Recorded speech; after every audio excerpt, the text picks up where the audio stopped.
Hey guys, welcome back to my channel. Omar here. And today I have the honor to talk to you guys about something extremely important. And bear with me before I get into it. I might not sound too clear. I have a few cold sores in my mouth due to my braces. They're really painful, but I'm gonna do my best to serve you guys and help you guys out as much as I can. So today I want to talk to you guys about 5 major steps to stop emotionally eating. And a lot of the fitness trainers online, you will see, they tell you, they share many great things with you. But this is something that even when I hired a coach myself for my fat loss training, where I was basically under 6% body fat, the biggest thing that I struggled with was emotional eating. So what would happen is bad day at work, things didn't go my way, you know, uh, staying standing in traffic for long periods of times, and just like the daily stresses of life, they were getting to me, and how I would basically respond is by just eating everything that was in sight. And that would ruin a lot of things for me. I would miss check ins, I would gain fat, I would gain weight. Last but not least, it would completely throw me off my calorie deficit that I've been working really hard throughout the week. And many other things negatively affected me when it came down to this. And one day I figured it out. I figured what was causing this response in my body, and I want to share that with you. So hopefully it could make an impact and it could help you guys out. All right. So before we start, guys, this is my Instagram, Ummy, UMMYFIT. If you guys have any questions, concerns, or you guys want to reach out to me, feel free. More than happy to help you guys in any way, shape, or form. All right. So let's start. Number one, okay, you want to stick to your calorie deficit. So I see this all the time. People are really good from Monday to Friday. All right. But comes the weekend, disaster. All right. They start to shove as much food as humanly possible, thinking Monday is not going to come. Why do I know this? Because I used to do this every weekend, guys. Saturday was my check in days, okay? And usually in the morning, I would check in Saturday morning. And after that, it was free for all. I would eat everything in sight. I love chocolate, especially dark chocolate. I really like muffins. I would eat a lot of, sometimes I would eat pizza as a quote unquote cheat meal, but I would go way over my cheat meal calories. And I started realizing that I was putting my body in such stresses throughout the week that on Saturdays and Sundays, I would just find myself snacking on things consistently from the morning to night, right? And but I didn't, what I failed to realize was the fact that all the work that I was doing from Monday to Friday, I was killing it on one day, 2 days. Where basically, if Monday I was in a calorie deficit of 400, Tuesday 400, Wednesday 400, I would just eat bunch of bad calories on Saturday and Sunday, and I'd be back to where I was started back on Monday. So the problem with me was what was triggering it, and that was stress.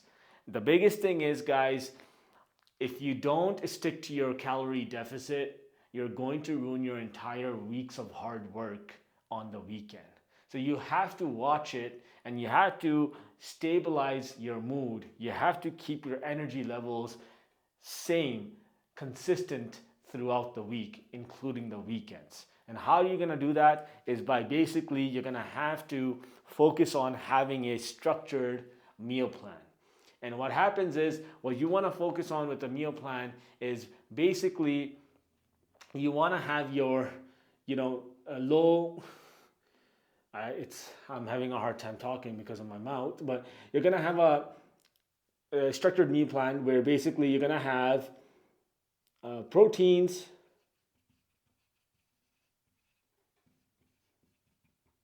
your veggies, your healthy fats, all right? And ideally, you want to focus on LGI, low glycemic index carbs,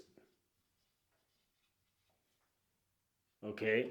The biggest thing is, guys, when you structure a meal plan and when you stick to a meal plan, that meal plan is going to act as your parachute. That meal plan is going to actually help you save yourself from binging and eating sugary foods, unprocessed foods, sugary drinks, so on and so forth.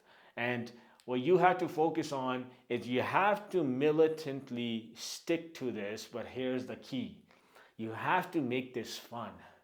You don't have, I'm not saying you have to eat chicken breast 6 times a day. No. Where I'm not saying you can't eat pizza or fried chicken or burgers or enjoy fries. But you have to find a happy medium. If you could find a happy medium right here, I promise you, your body will start craving this food more than the junk food that you've been eating all your life. Okay? But you have to work hard to get to this. And once the body realizes that, oh my God, my sugar levels are much better when I'm eating this food. My mood is much better. My attitude, my energy, my sleep, you know, and overall my whole well-being is much better. Your body is going to start associating positive feelings with these food. Like every time I find myself eating dirty, unprocessed foods, such as, I mean, once in a while we all have, a burger or a pizza or fried chicken, so on and so forth, right? That are mainly made with bad seed oils, like such as sunflower oil. You have your oils that are highly refined, highly processed, right? So my body automatically kicks into gear and says, hey, listen, I no longer want to eat this. I want to go back to this. So your body starts to associate good and positive feelings towards this food, which may in the beginning might sound boring to you and mundane and dry and plain and tasteless. But I promise you, once your body recognizes the benefits that these foods bring you, game over. You'll always refer back to this and you're gonna enjoy eating this food more than the other bad foods that you've been eating all your life. Moving on, tackling emotional triggers head on. And what does this mean, okay? Maybe you had a bad day at work, your manager reported you for doing something that shouldn't have been done. Maybe you had a bad day in traffic. Maybe you were at a grocery store and someone cut you in line and that may have made you mad, or just the daily stresses of life, right? How do you control those? You tackle them head on. Most importantly, you have to stay in control of your emotions. All right? Because here's the thing, guys. If something externally can control you, you're in trouble. What do I mean by that? Okay? Everything internally, you're the master of your mind and your body. No stranger, no colleague, no friend, nobody out there should be able to control you.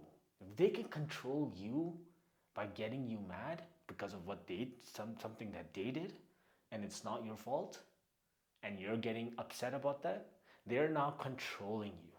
And how scary it is for letting some complete stranger control and dictate your attitude, your behavior, your anger. When I learned this, game changer.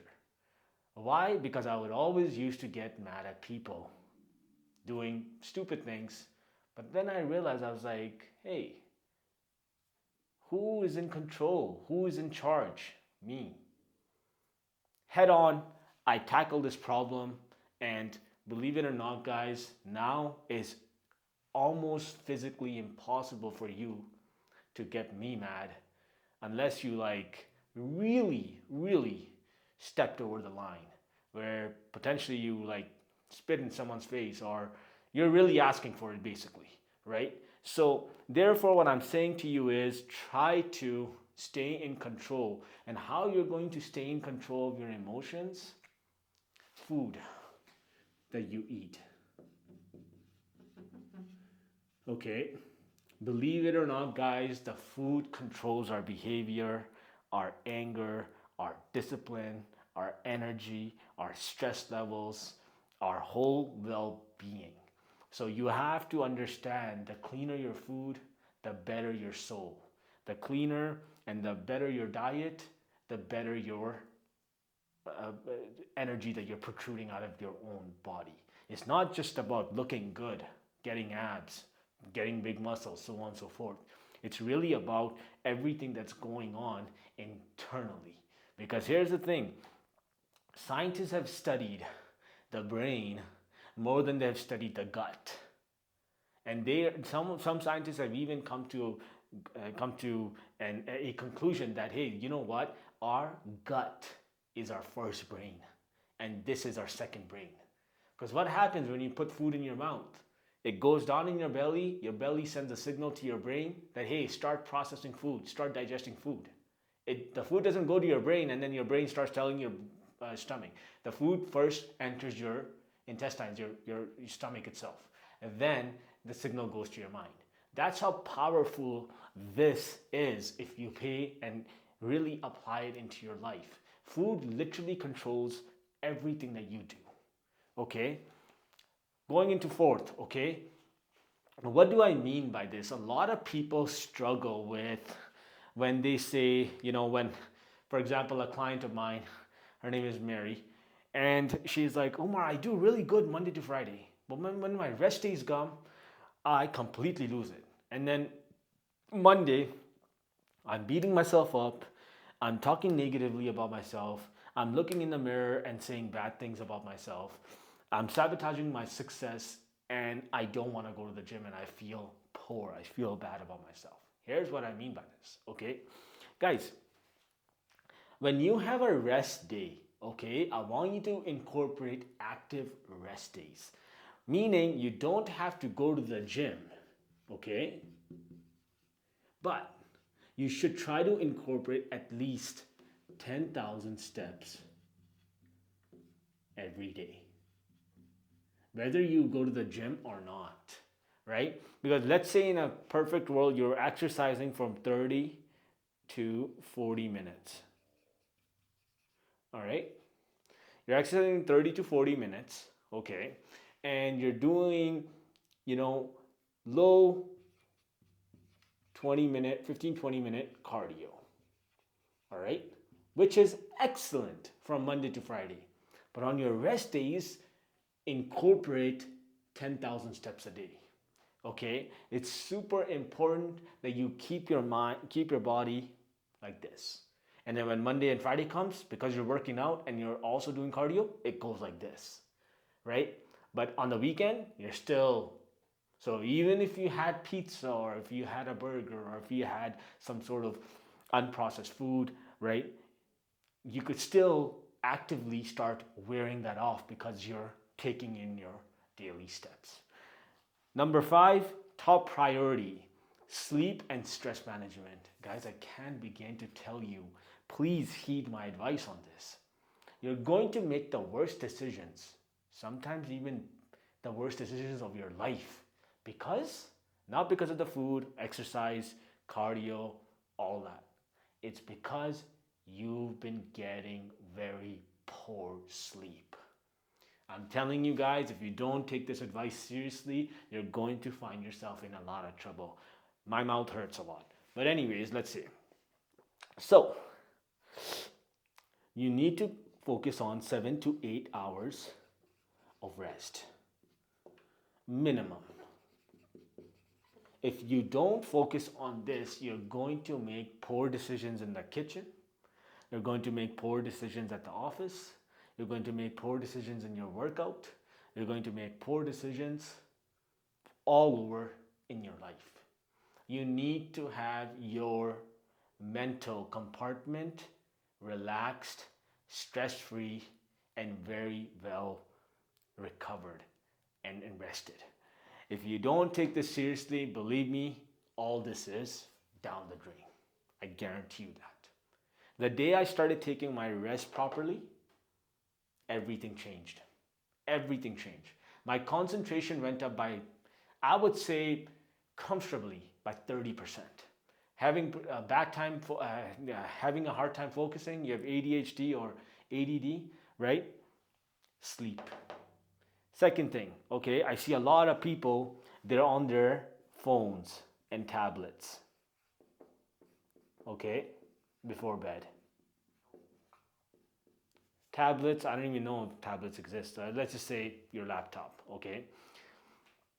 Believe it or not, guys, okay, these things are killing your mental brain waves right before you go to sleep. What they're doing is basically they're creating this chemical in your mind that tells the brain to stay up because it's processing information from the eyes into your mind. Okay? You have to eliminate this an hour before your bed. Honestly, it's better to even just watch TV and fall asleep to a TV than having a phone and stuck right to your eyes like this, completely destroying your brainwaves. Okay, all the signals coming in from Bluetooth, Wi-Fi, um, LTE, internet, that's going to destroy your sleep. You're not going to have good sleep, right? Third, I would say you're eating too close to bed. Okay, try to eat no longer than especially if you're trying to lose weight, 2 to 3 hours before bed.